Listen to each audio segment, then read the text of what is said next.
Salam sejahtera, saya Lok Winnie. Pada hari ini saya akan membentangkan tentang tugasan 3 iaitu persembahan bagi kursus ideologi 3143 Sosiologi dalam Pendidikan. Seterusnya, saya memilih pemekasan Tibet sebagai tajuk untuk tugasan ini. Berikut merupakan isi kandungan bagi tugasan ini.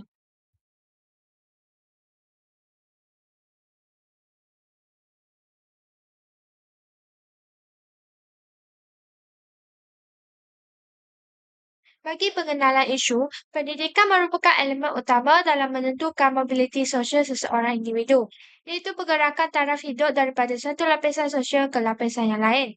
Di Malaysia, masih wujud jurang sosioekonomi antara pelajar bandar dan luar bandar, khususnya dalam aspek akses pendidikan berkualiti dan peluang pekerjaan.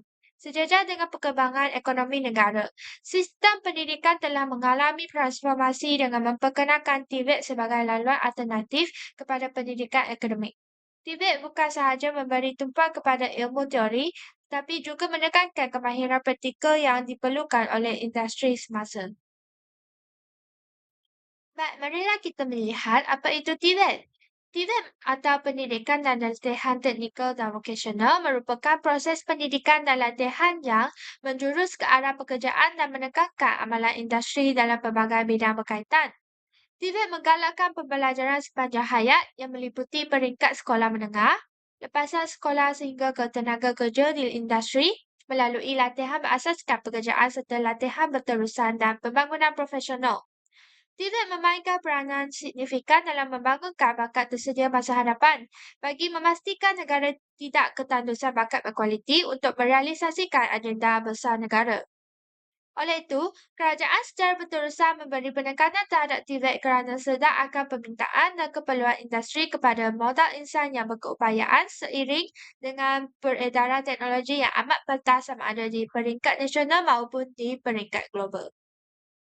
Tibet menjadi pemacu utama atau game changer bagi melahirkan tenaga mahir tempatan yang secara langsung akan mengurangkan kebergantungan kepada tenaga kerja asing. Berdasarkan definisi Tibet ini, skop Tibet perlu merangkumi perkara-perkara berikut. Yang pertama adalah berdasarkan standard pekerjaan dan industri yang diiktiraf. Yang kedua, mengandungi 50 hingga 70% komponen praktikal berdasarkan tahap program. Yang ketiga adalah penekanan kepada elemen psikomotor dan kemahiran kerja. Dan akhir sekali adalah menerapkan pendedahan industri. Baik, marilah kita melihat pula apa itu konsep pemekasan Tibet. Pemekasan Tibet adalah satu inisiatif strategi kerajaan untuk mentransformasi sistem latihan kemahiran agar lebih berdaya saing, berkualiti dan memenuhi permintaan industri ke arah pembangunan ekonomi negara. Konsep ini bertujuan menjadikan Tibet sebagai pilihan utama kerjaya bukan lagi sekadar pilihan kedua. Dengan menekankan elemen modernisasi seperti digitalisasi dan kecerdasan buatan, iaitu AI. Terdapat 3 komponen utama dalam konsep pemekasan Tibet. Komponen yang pertama adalah teras strategi pemekasan, iaitu dasar Tibet negara. Yang pertama sekali, pendidikan dan latihan berteraskan industri. Memperkukuh kerjasama antara institusi Tibet dan industri untuk memastikan kurikulum relevan, latihan praktikal dan penempatan kerja. Yang kedua adalah peningkatan kualiti persijilan. Memastikan sijil Tibet diiktiraf di peringkat kebangsaan dan antarabangsa. Yang ketiga adalah penyelarasan tadbir urus, menyatukan pengurusan Tibet di bawah satu sistem yang lebih teratur bagi mengelakkan pertindihan dan meningkatkan kecekapan. Yang keempat adalah pemekasan pembelajaran digital, iaitu Tibet 4.0 atau 5.0, mengintegrasikan teknologi digital dan AI dalam pembelajaran untuk melahirkan bakat masa depan. Komponen yang kedua adalah matlamat utama, menghasilkan tenaga kerja mahir, memenuhi keperluan tenaga kerja berkemahiran tinggi dalam sektor perindustrian moden. Yang kedua adalah meningkatkan kebolehan perasaran graduan, memastikan graduan Tibet mendapat pekerjaan dengan gaji yang berbaloi.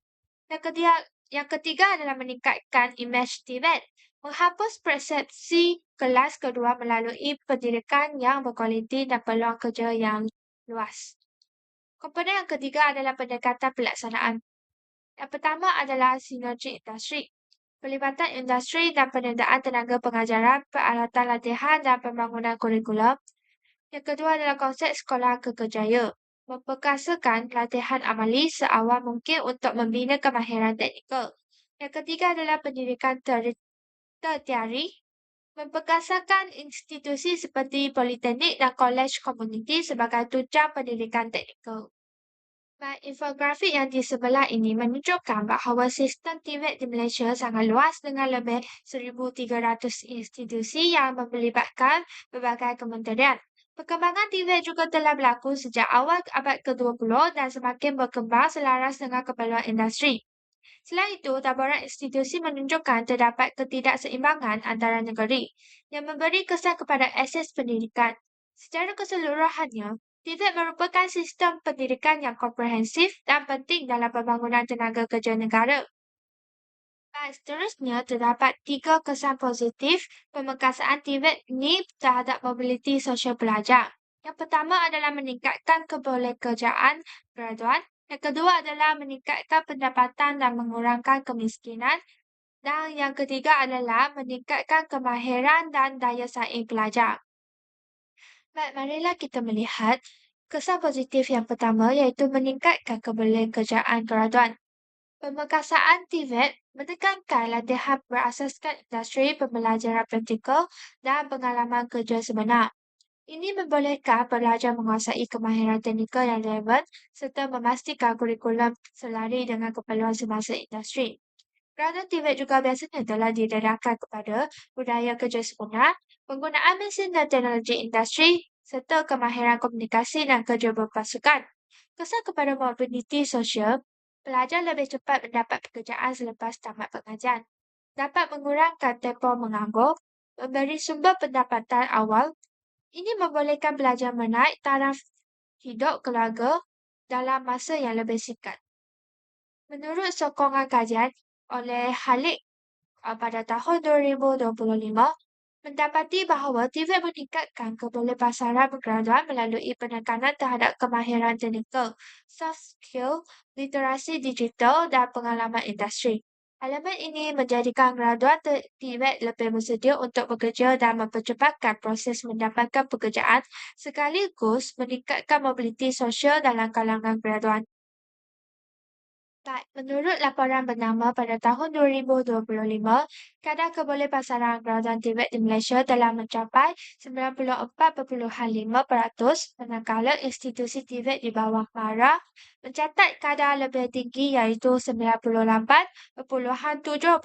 Data ini menunjukkan bahawa graduan TVET mempunyai peluang pekerjaan yang sangat tinggi selepas tamat pengajian. Kesan positif yang kedua iaitu meningkatkan pendapatan dan mengurangkan kemiskinan. Melalui pemekasaan TVET, pelajar berpeluang memasuki sektor pekerjaan berkemahiran seperti teknikal, kejuruteraan dan perindustrian yang menawarkan gaji lebih stabil berbanding pekerjaan tidak mahir.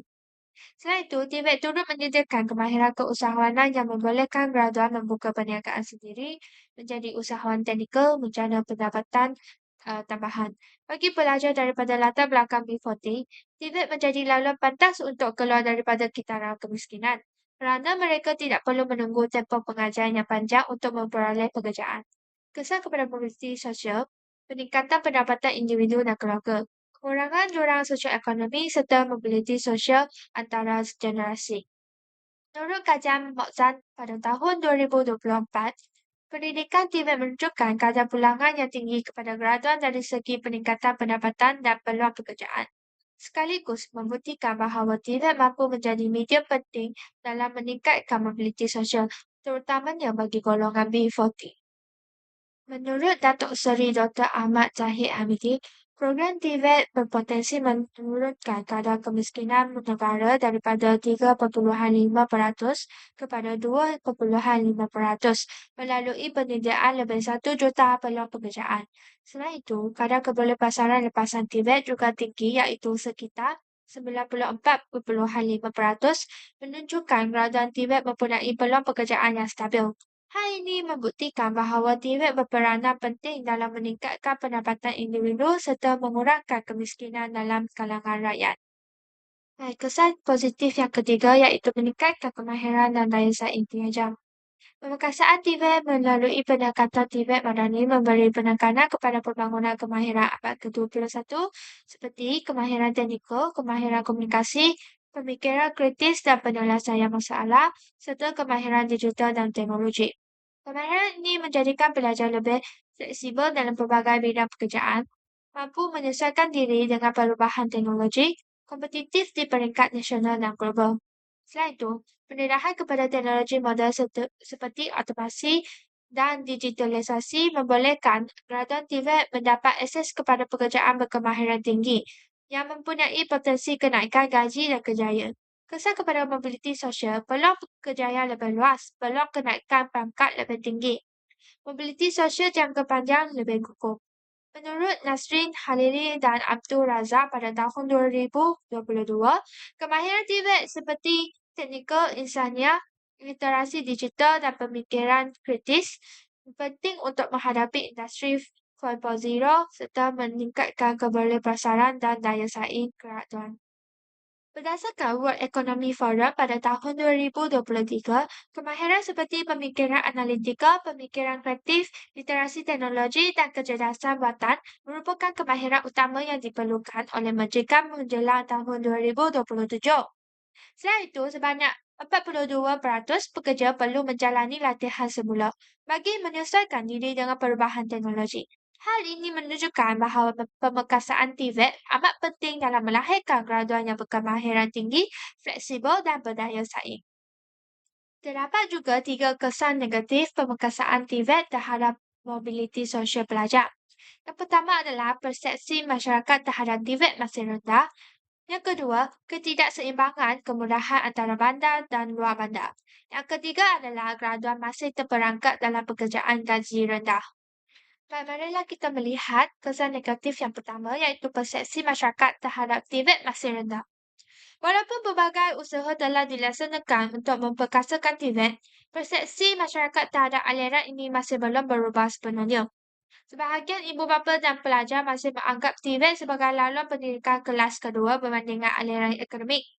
Persepsi ini berpunca daripada kurangnya pendedahan terhadap peluang kerjaya dalam bidang kemahiran serta tanggapan bahawa pekerjaan teknikal kurang berprestij. Kesan kepada mobiliti sosial, keadaan ini menyebabkan pelajar berpotensi tinggi kurang berminat untuk menyertai Tibet sekaligus menghadkan pelibatan bakat berkualiti dalam sektor kemahiran. Selain itu, graduan Tibet juga mungkin berdepan dengan keyakinan diri yang rendah apabila memasuki pasaran kerja, yang boleh menjejaskan keupayaan mereka untuk bersaing dan meningkatkan taraf hidup. Kajian oleh Ahmad dan Rosnan pada tahun 2024 mendapati bahawa stigma sosial terhadap pendidikan vokasional masih menjadi penghalang utama kepada peningkatan penyertaan pelajar dalam Tibet, walaupun permintaan industri terhadap tenaga mahir semakin tinggi.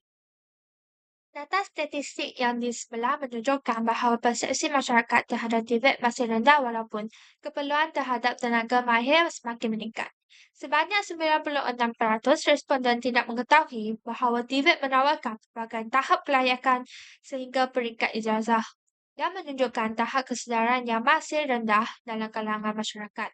Walaupun 45% beliau mempunyai persepsi positif terhadap Tibet, hanya 35% yang benar-benar bertindak untuk memilihi laluan ini, sekaligus membuktikan bahawa stigma sosial masih memperangi pilihan pendidikan pelajar. Kesan negatif yang kedua adalah ketidakseimbangan kemudahan antara bandar dan luar bandar. Pemekasan Tibet turut berdepan cabaran dari segi ketidakseimbangan kemudahan antara institusi di bandar dan luar bandar. Institusi di kawasan bandar lazimnya mempunyai akses kepada peralatan moden, teknologi terkini dan tenaga pengajar yang lebih berpengalaman, manakala institusi di luar bandar seiring berhadapan dengan kekurangan kemudahan dan sumber.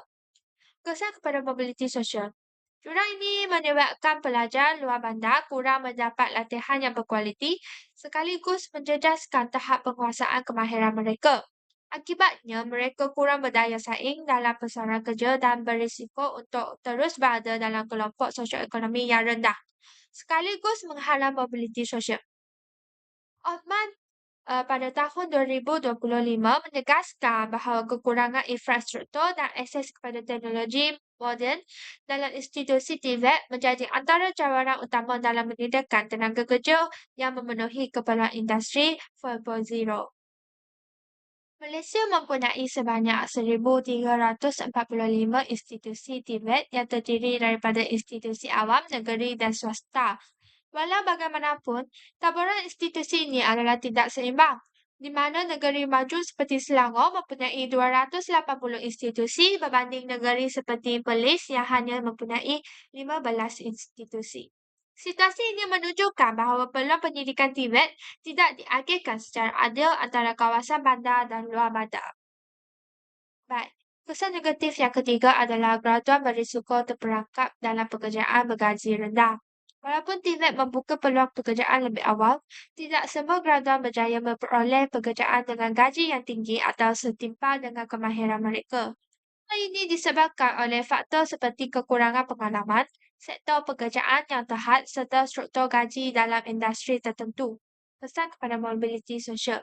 Situasi ini menyebabkan peningkatan pendapatan berlaku secara perlahan dan tidak signifikan. Akibatnya, graduan sukar untuk keluar daripada kitaran kemiskinan, terutamanya bagi golongan B40.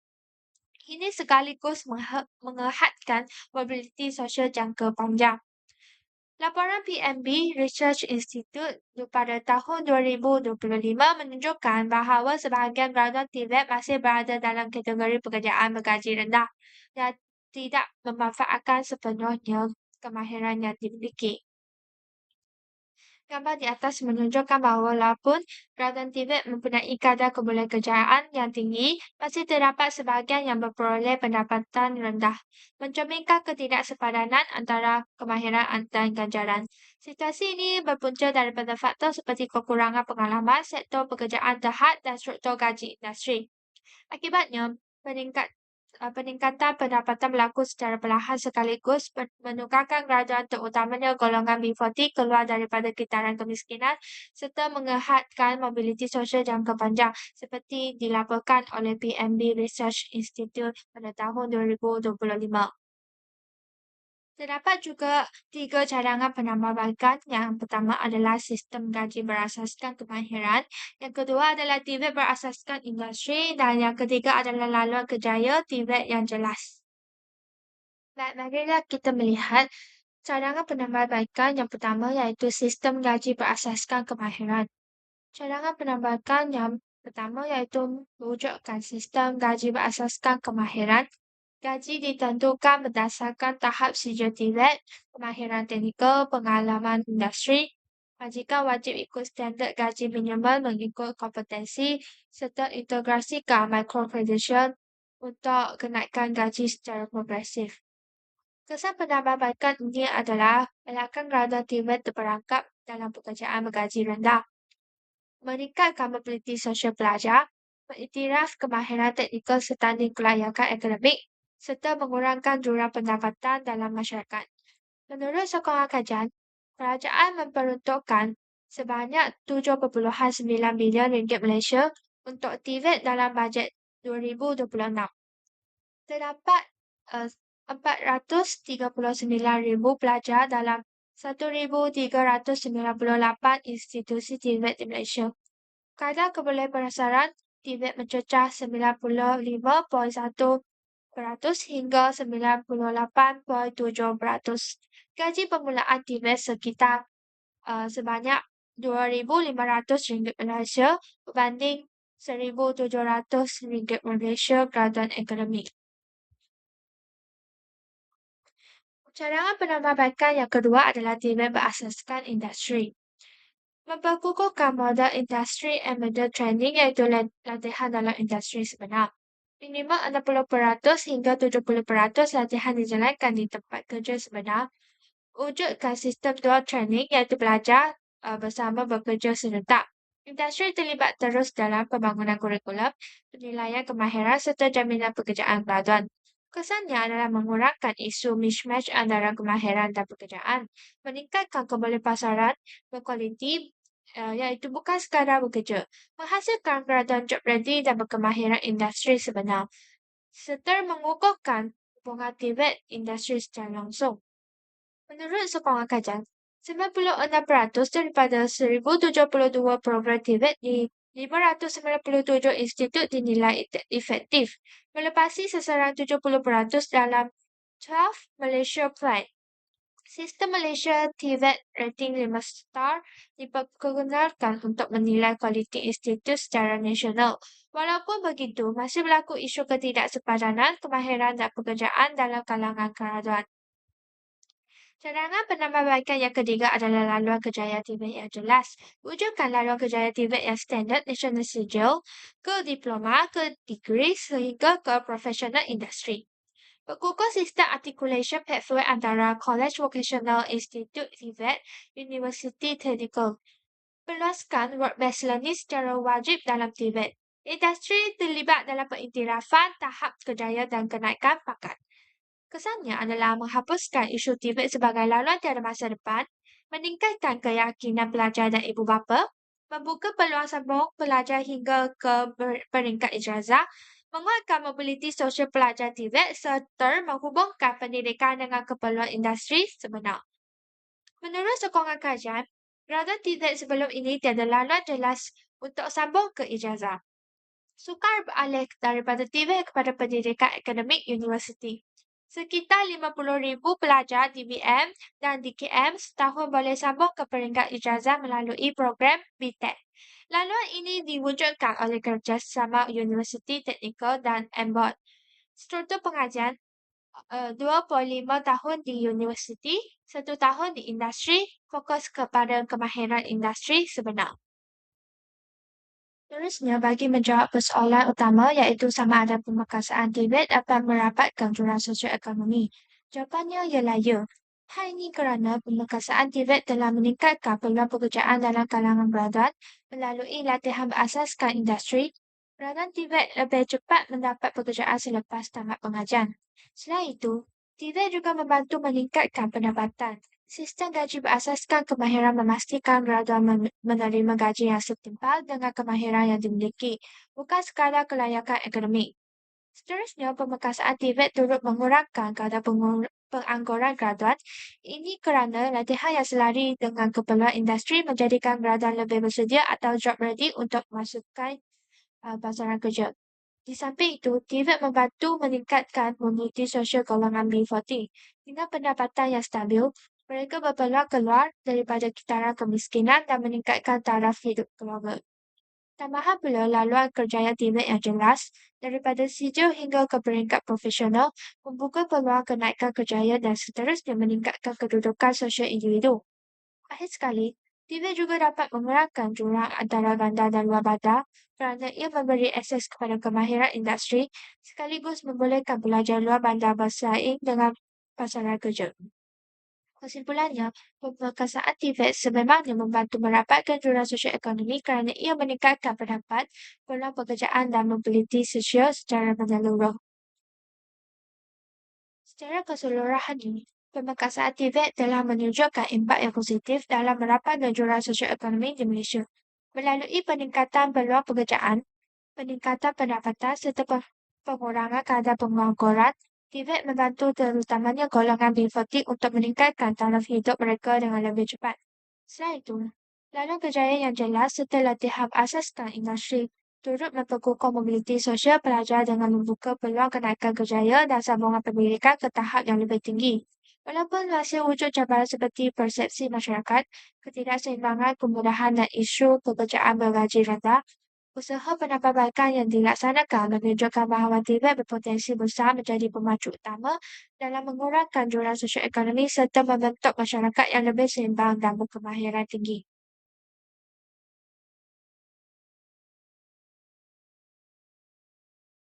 Bagi menjawab soalan pertama iaitu pada pandangan anda sejauh mana pemekasaan Tibet benar-benar membuka peluang mobiliti sosial kepada pelajar daripada latar belakang sosioekonomi rendah, berikan contoh atau data sokongan. Pada pandangan saya, pemekasaan Tibet membuka peluang mobiliti sosial yang sangat besar, terutamanya kepada pelajar daripada golongan B40. Hal ini kerana Tibet menyediakan laluan terus pada pekerjaan melalui latihan berasaskan industri. Sebagai contoh, kadar kebolehan keadaan Tibet di Malaysia mencecah sekitar 94.5% hingga 98.7%, menunjukkan majoriti kerajaan berjaya mendapat pekerjaan dengan cepat. Ini membolehkan mereka menjana pendapatan lebih awal dan seterusnya meningkatkan taraf hidup keluarga serta keluar daripada kitaran kemiskinan. Soalan yang kedua iaitu adakah stigma masyarakat terhadap dalam Tibet masih menjadi penghalang kepada mobiliti sosial? Bagaimana isu ini boleh diatasi secara sistematik? Jawapannya adalah ya. Stigma masyarakat terhadap Tibet masih menjadi penghalang utama kepada mobiliti sosial. Masih terdapat tanggapan bahawa Tibet ialah laluan pendidikan kelas kedua berbandingan akademik. Untuk mengatasi isu ini secara sistematik, beberapa langkah boleh diambil seperti meningkatkan kempen kesedaran tentang kelebihan Tibet, memberi pendarahan awal di sekolah, memperkukuh pengiktirafan melalui gaji setimpal, dan mengetengahkan kisah kejayaan kerajaan Tibet. Langkah-langkah ini penting untuk mengubah persepsi masyarakat secara menyeluruh. Soalan yang ketiga adalah, jika anda diberi peluang menambah baik sistem Tibet, apakah satu intervensi utama yang boleh meningkatkan kebolehan graduat dan seterusnya mobiliti sosial mereka? Jelaskan rasional anda. Okay. Baik, jika saya diberi peluang, intervensi utama yang saya cadangkan ialah pelaksanaan sistem gaji berasaskan kemahiran. Rasionalnya, sistem ini memastikan gaji ditentukan berdasarkan kemahiran dan kecepatan. Bukan sekadar segi akademik, apabila keluarga tidak menerima gaji yang setimpal, mereka tidak akan terperangkap dalam pekerjaan gaji rendah. Ini seterusnya dapat meningkatkan motivasi, kebolehan dan membuka peluang mobiliti sosial yang lebih tinggi. Ini merupakan bahan-bahan sumber rujukan yang saya gunakan dalam kajian ini.